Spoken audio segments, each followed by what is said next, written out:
చెపాక్ వేదికగా Chennai super Kings Rajasthan Royals మధ్య జరిగిన మ్యాచ్లో రాజస్థాన్ ఘోరంగా ఓడిపోయి వరుసగా మూడో ఓటమిని మూటగట్టుకుంది.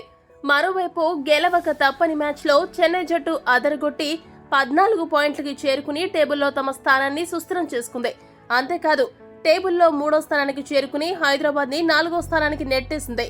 దీంతో చెన్నై జట్టు దాదాపు ప్లే ఆఫ్స్ కి వెళ్లిపోయిందనే చెప్పవచ్చు.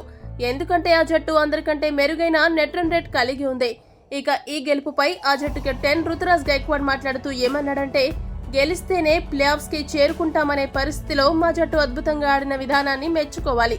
మా జట్టులో పతిరానా, ముస్తఫిజుర్ రెహమాన్ లాంటి కీలక ఆటగాళ్లు అందుబాటులో లేకపోయినప్పటికీ మా బౌలర్లు చాలా చక్కగా బౌలింగ్ చేసి రాజస్థాన్ జట్టుని 141 పరుగులకే పరిమితం చేయడం వల్లే మాకు విజయం సులభమైంది.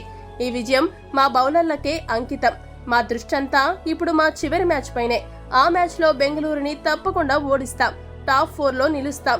టాప్ 2కి చేరుకునే ఏ ఒక్క అవకాశాన్ని కూడా మేము వదులుకోమని రుతురాజ్ ముగించాడు. ఈ వీడియో గనక మీకు నచ్చినట్టయితే లైక్, షేర్, కామెంట్ చేయండి. మరిన్ని స్పోర్ట్స్ అప్డేట్స్ కోసం మా ఛానల్ ని సబ్స్క్రైబ్ చేసుకోండి.